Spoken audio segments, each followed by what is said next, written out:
Bedford. Welcome to this edition of Heads Up. I'm your host, Sue Mullen, retired school counselor, and with me is my co-host, licensed family therapist, Diane Vaccarello. Diane, always good to see you. Always great to see you, Sue. And I'm super happy to be back again for another show with you. Well, the feeling is mutual. I had a funny moment. Yes. I was getting ready and running around the house because, of course, that's all we do now, right? Is stay home. And I had this thought about how many people actually appear on camera, but when they stand up, they're in their pajama bottoms or sweatpants, or I'm not going to make you stand up. But I do want you to know that I had the thought before I came into this. Fully dressed. Okay, there you go. There you go. Hey, it's good to be back because I feel like when we ended our last conversation, we sort of put a teaser out there to people that we were going to turn the tide from talking about kids to talking about adults this week. Exactly. Yeah. And given the fact that it is still winter and winter. And I'm working hard to make it look like summer over here, Sue. Well, I thought about that too. I thought, should I dress lighter? But then that wasn't going to work either. But so I thought maybe this week we would turn the tables towards adults and talk a little bit about what you're seeing in your family practice that you have right here in Bedford, New Hampshire, as it relates to maybe the winter doldrums, the anxiety and depression that comes with cold and dark and COVID. Yes. So tell me what it's like. So it's good that we're talking about adults and also how they obviously impact kids. So we spoke about kids last week, adults this week. Obviously, we all affect one another.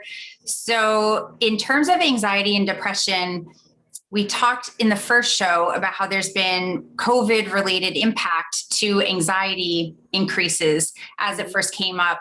Then sort of like depression started to hit even more so. Those who already had pre-existing issues with anxiety and depression, I would say with depression, it made it far worse. And with anxiety, for some people, they actually felt like, hey, I've been sort of in training for this. So they felt a little bit prepared. Right. So that's the difference for the anxiety and depression piece. With season being winter, we have another layer for those who are dealing with seasonal affective disorder. And that is the less light, it's shorter days, being cooped up or stuck more at home, which we already have been, but at least during the summer, people were getting out a little bit more outside, maybe doing a hike. Oh, walking. You saw a lot of people out, right, riding bikes, and it was fantastic to see that. But a lot less of that obviously going on now. I know myself that I have been aware in a way that I'm usually not, just how cooped up I have felt, not being able to do much, primarily because it got cold. As you said, when it was warm and it was mild right through December, at least we were able to walk, we could get outside, you could see a neighbor on the street. But I found out this winter that I do have an off button, and it is about 35 degrees. When it starts getting colder than 35 degrees, I don't want to walk. Yeah. And it's a problem because there's nowhere inside to go that I feel is safe enough, adequately ventilated enough. So what's a girl to do? I guess that's my question of the therapist. Exactly. So the idea of having movement psychologically is helpful for us, which is why with depression and even anxiety, it's recommended that we focus on things that probably a lot of our viewers are already aware of, like exercising daily can help people, just creating that movement. And psychologically, it helps with not feeling quite as stuck when we have physical movement, as well as the idea of eating healthy, not limiting intake of alcohol, things like that. But when people are stuck inside, it's a lot easier. Accessibility, it's about that, right? If it's right there. Literally, we were just talking about the Exactly. newspaper coverage of the 25% increase in alcohol sales in our state. Yeah. Yes. Yeah. And so that's contributing to, if you think it's a suppressant, so that's also contributing in a sense to, it's all about the layers, right? And one layer after another after another. So as a suppressant, that affects depression. It changes people's sleep cycles, which also affects mood, and all sorts of things kind of start to be impacted as a result of that. Even people's tolerance level when they don't have quite as much sleep. So you can see how there's like a snowball effect to these kinds of things. And just the consistency and regularity of our day-to-day routines. For some people, they're sort of like, I've never been so consistent and routinized. And for some, they're like, that is that Groundhog Day impact that really is grinding on the nerves. Well, it's interesting too, because I think, we forget sometimes that coping strategies are coping strategies. I mean, people are doing things because they're trying to manage their feelings. Mm-hmm. Sometimes those coping strategies help a situation. Sometimes in the short term, you may think a coping strategy is helping a situation, like maybe the second martini. Exactly. But in the long run, people have to start being able to see what really helps and what is just a Band-Aid, basically. Right. And which things have diminishing returns attached to them. And I think, again, going back to your comment about mood, when these things are affecting our mood, and then we internalize those kinds of things, or we have these belief systems that we make up about how we feel is who we are, we have to really have a distinctive difference or separation between the cognitions that we're having or belief systems about ourselves and what's actually happening. So some people are finding themselves saying, oh, my house is messy, I must be a lazy person. Not necessarily true. Okay, I am holding, this is like, when the mind reader holds up the thing. This is my outline for today's episode. And here's what I have written down. I want to hear. Just because you feel it doesn't mean it's real. That is very true. That was a thought that as I was kind of wandering around this afternoon, getting myself in the mindset to have this conversation with you, I thought, wow, how long did it take me to learn that just because I was experiencing something at a 10 doesn't necessarily mean that you would experience it at a 10, that I would experience it at a 10 if I had enough exercise or sleep. It took me a long time to realize that you can feel something. And though, and before anybody accuses me of denying feelings and whatever, what I mean by that, obviously, is that the feeling starts from a real place, but the volume behind your response, behind whether or not you've got coping strategies that work for you, really can impact how it affects you and the people around you. Exactly right. I mean, I can't say it better than that. There are two aspects to our feelings, if you will. It's that people can get triggered by thoughts, cognitions, or physical sensations even, right? So we have to be able to sort of tease apart all these different layers. And the physical triggering can come in the form of just realizing that we're like clenching our body and we're not even realizing it. So if you see my shoulders up, sometimes people can hold their shoulders up here and they need to be dropped down here, right? There are certain physiological signals that get sent to our brain that trigger off that amygdala part, which is that fight, flight, or freeze. And that tells us there's something wrong. We need to kind of prepare ourselves, gear up. That's kind of that anxiety type of frenetic energy that can impact us without us even realizing. So softening our stomach, dropping the shoulders, relaxing the so many muscles in the face I mean, really so many, if you just practice like softening around the eyes and the jaw area, it's really practicing the breath. So many times people, say, oh, you sound like a therapist with the breathing thing. And yeah, well, one, I am a therapist. Two, the breathing is really important because it's remarkable, really is remarkable how many times I might meet with someone, and especially when I'm doing EMDR, which is it's a form of treatment around trauma and phobias. And people are trying to be very attentive. They want it to work, so they're kind of like leaning into that, but maybe a little bit anxious. And I'll notice that they're holding their breath, and I'll literally have to say, take a breath. Literally take a breath. It's an autonomic thing, but when I imagine for some people, it must literally be life-changing for you to point out something like that to them and to just counsel them to stop in their tracks for a minute when they're feeling all geared up and just ask themselves how they feel and where they are. Exactly, which is exactly the right point, that we need to slow down and we need to ground ourselves in physically sometimes where we are. And so that means sort of balancing our posture if we're sitting down or regulating how we're standing. Again, all of these signals send messages to the brain. It's like a cueing that sends a message. And most of the time, the message does not mean that we're in a panic situation or a crisis situation, but it's looping, and it doesn't help the cognitions that come after, which are, all sorts of things.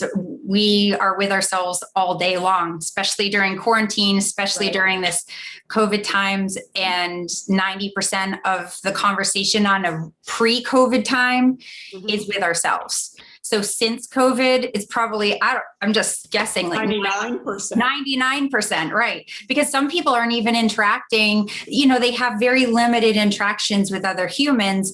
Sometimes I'm hearing people say the time that they were able to have a conversation, which might be, hi, thank you for my cup of coffee through the Starbucks window, or not even. And of course, there are people who are in connection with other family members throughout the day, sometimes way more than they've ever had before. And so that's an area of comfort or an area of distress because, they haven't necessarily had that preparation or warning that this was going to happen and do some work around effective communication skills. Right. So then you're looking at anxiety and things like that. Hey, let me ask you sort of a entry-level related question.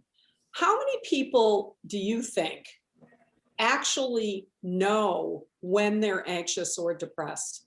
I mean, do you think that most people know when they're feeling anxious or depressed, or is it something that you have to arrive at? How does it work? Some people are much more tuned into what that symptom looks like for them in the symptomology. It really isn't across the board the same for everyone, but there's obviously general trends that we can talk about.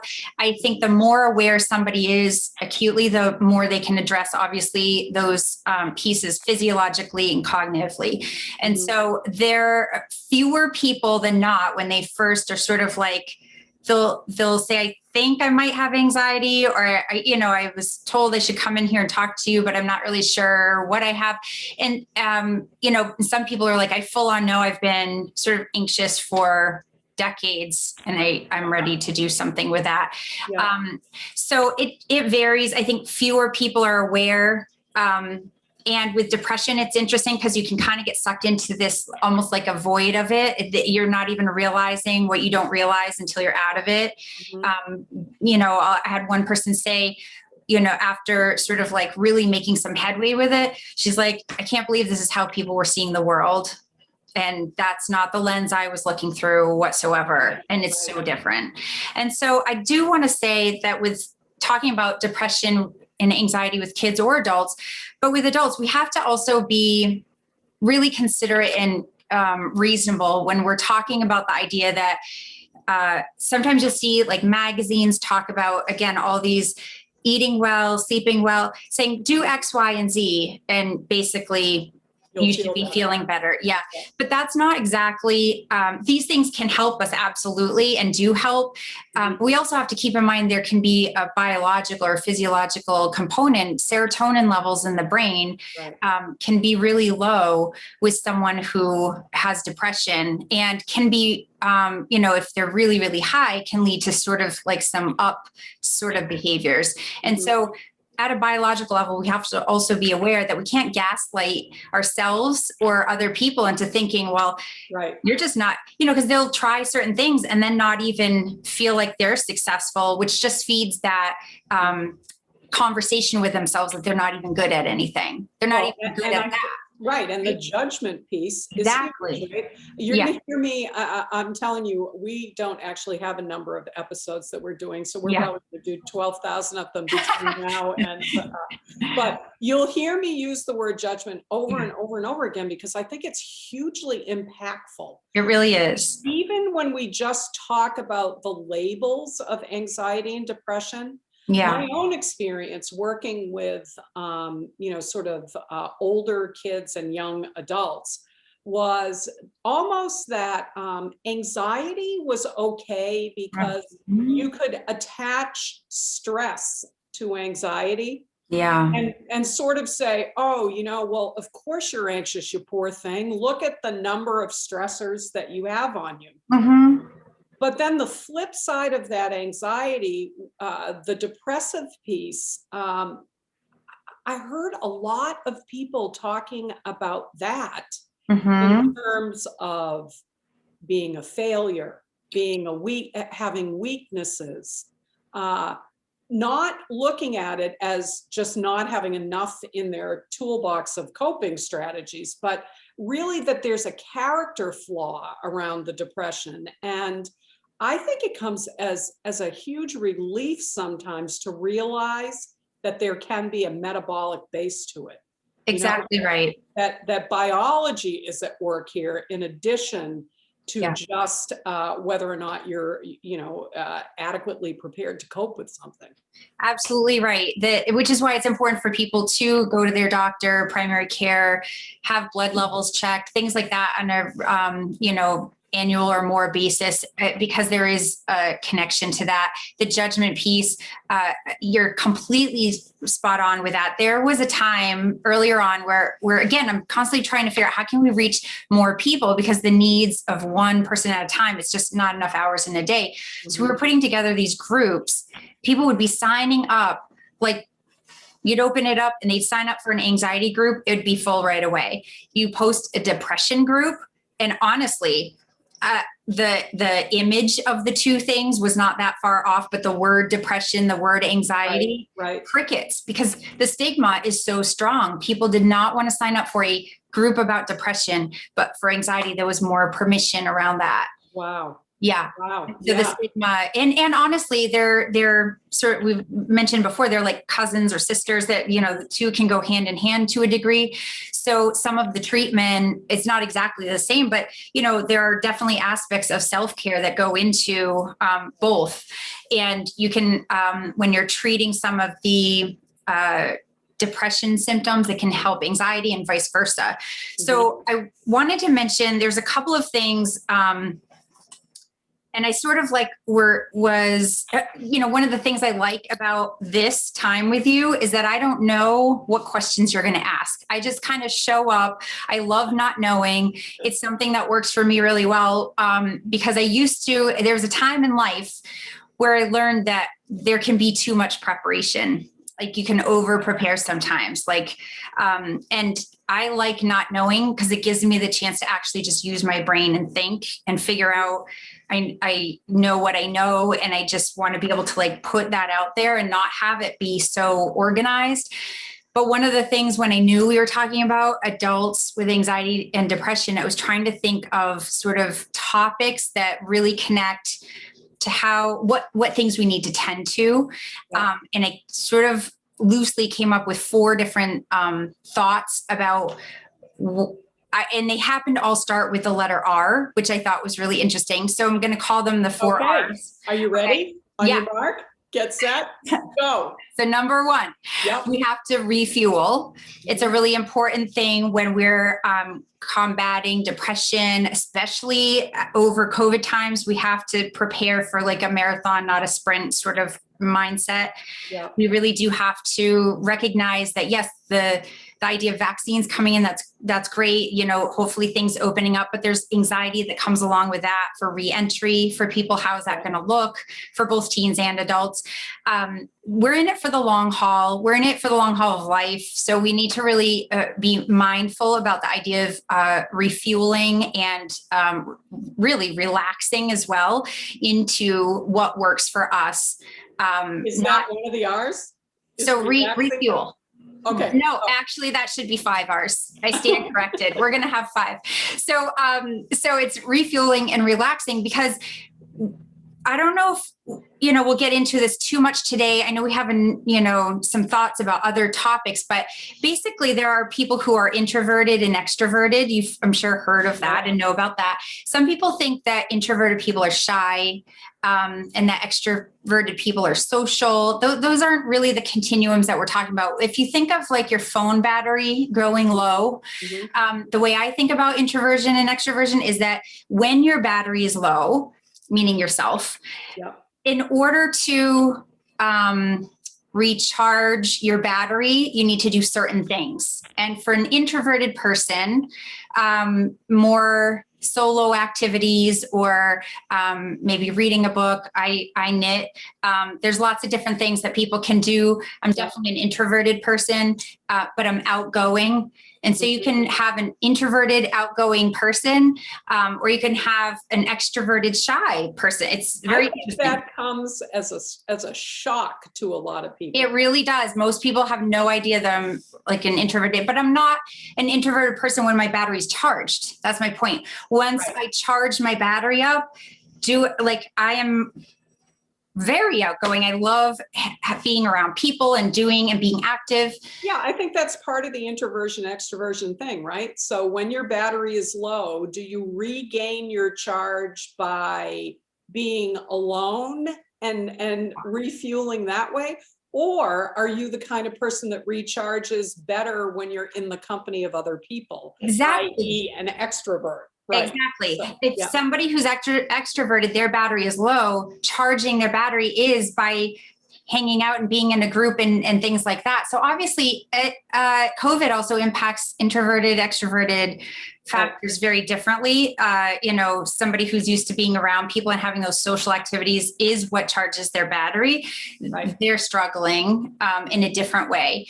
And somebody who's introverted but social, when my battery's charged, I've been doing a lot of battery charging, but there's no outgoing. Nowhere to put it. Yeah, right. Exactly. So I just want to mention that when we're refueling, we do need to have an awareness of what type we are and kind of like what works for us. Sometimes on paper, a self-care plan or a refueling or recharging plan can look really fantastic, but it may not be what does it for us. So we have to really be honest around what authentically, genuinely works. If you're doing something that's like good for somebody else's battery, it's just, you're working hard for not much return. Right. I always say you don't offer a drowning man a drink of water, right? Ah, exactly. Because it's not what he needs. He needs a life preserver. Right. Right. Okay. Exactly. We have about 5 minutes left. Okay. So here's what I want to know. I don't want to rush this. Yeah. What I'm going to say is that our producer at BCTV will be thrilled to know that there will be an adult anxiety and depression part 2 show. Yes. Because right now we're going to talk about the second R, but we're not going to worry about whether or not we get to 3 or 4 because there's always next week. Right. That's what I love about this. All right. So what's the second R? So relationships. We are social people, and we do better and feel healthier when we have connections that are healthy, right? So it's not about, again, being around physically people all the time, but it's feeling connected and having those relationships that we can count on and that we do feel are positive. It helps us to flourish for sure. Right. We will be able to get through the third one. We can talk about relationships, but I feel like what we need to really get to is the resiliency one. That's the other R. Okay. It's but I just don't want to leave relationships off because they're really important that's how we flourish when we're in a healthy, whether it's 1 or 15. So when you look at the aspect of relationship, how important is it in someone's relationship with somebody else to be able to either acknowledge their anxiety or depression, or to receive the information from somebody else in a way that allows them to continue to talk about it? How important is that? So it's really important because even though I may work with an individual, I'm constantly thinking about the fact they're part of a system, part of a family or a relationship. We're all affected by one another. And that it's important that we learn how to teach people how to treat us, but also our relationship to anxiety or our relationship to depression. And so I really do a lot of sort of coaching, encouraging around how to have those conversations with the people that we care about the most and that care about us, because it's really important to have some transparency there and be able to help explain to a person, oh, I like to externalize anxiety instead of saying I am anxious, I have anxiety, or anxiety just popped up. You know what I mean? So we can talk about that was anxiety talking, or that was the anxiety that thing that you just saw, that was anxiety. It helps us to externalize it and not have it be in relationship with us and that other person. Right. And it's what you're provoking thought in me right now, because I'm thinking about that idea of putting the anxiety and depression outside of yourself. Exactly. So that it doesn't become part of you. It is just sort of a state that you're in. And okay, pretty fascinating. Fascinating. Okay, next week, we are going to talk about, we're going to continue our conversation with relationships. We're going to talk about resiliency. And I don't even know what the fourth R is. Don't tell me. Okay, it'll be a secret. I like being able to sort of feed off of you as you're talking about each part and piece of your presentation too. Great. So a couple of things. One, we have mentioned to each other and to BCTV how important it is to put contact information up at the end of each episode. So if somebody needs immediate assistance with anxiety or depression, there will be a couple of numbers on the screen that they can call. And of course, number 1 is 911 for immediate.